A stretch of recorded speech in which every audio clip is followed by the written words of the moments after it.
Guardian angels are a real thing. I think most of us have a mental image or a particular personal understanding of what a guardian angel is, or at least what it's supposed to be.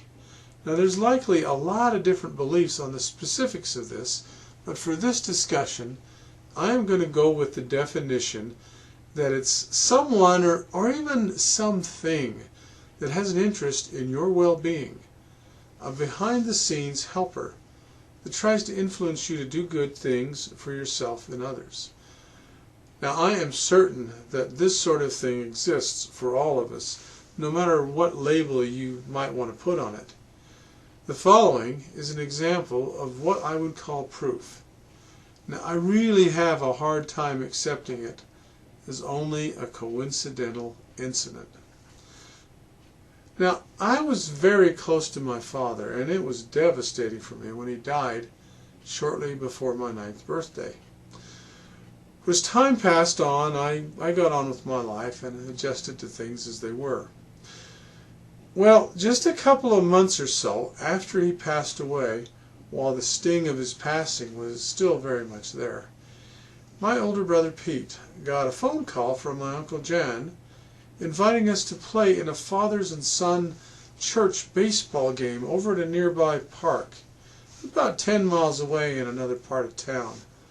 Now, Pete was 17 at the time and questioned whether it was appropriate for us to come and play in the game because we were not father and son.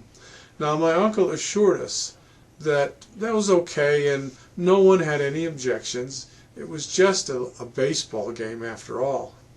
So we gladly accepted the invitation and off we went. Well, we got there and got all settled in on what teams we were going to be in and our playing positions and all that stuff. Now, I was usually pretty good at baseball, but when I got up to bat, I struck out. And I was a little upset with myself for doing that, but as I turned away from home plate, dragging my bat in one hand, going to the dugout, before I'd gotten more than a few steps from home plate, a man came running out to me. He bent down to my level and told me that I should let the boys whose fathers were there play and I should go home. Well, I leaned the bat against the dugout as I walked by and kept walking to the car that was a little ways away and completely out of sight from the ball field. By the time I got there, I was bawling my eyes out, missing and wishing my dad was there. Well, I was just going to go sit in the car and wait for Pete right there until the game was over. He was not aware of what happened. And if he noticed I was missing from the field, I think he might have just thought I went to the restroom or something like that. Well, as I was crying in the car, I looked up through the windshield and saw my cousin Rhina, who was about Pete's age. I saw her walk by. She stopped, looked at me, then recognized who I was and came over to the passenger side window and asked me what was wrong. What was I crying about? Well, I told her, and she looked very concerned but didn't seem to know what to do about it. Then just as suddenly, her look changed to one of knowing exactly what she was going to do about this. Then, without saying a word, she walked off. In a few short minutes, I saw Pete walking back toward the car. And he was getting in. He cheerfully said, "Come on, Eddie, let's go over to the Dairy Queen. Let's go get us a malt or something."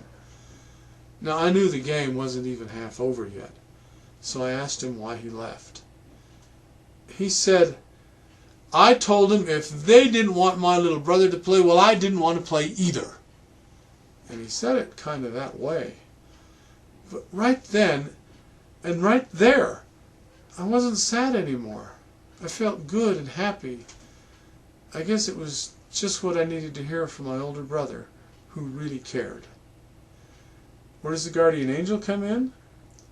Well, why was Rhina walking by just at that moment, just at that location, and just happened to see me crying in the car? Coincidental? I really don't think so. There is good in this world. Look for it. Listen for it. And who knows, you may actually find it.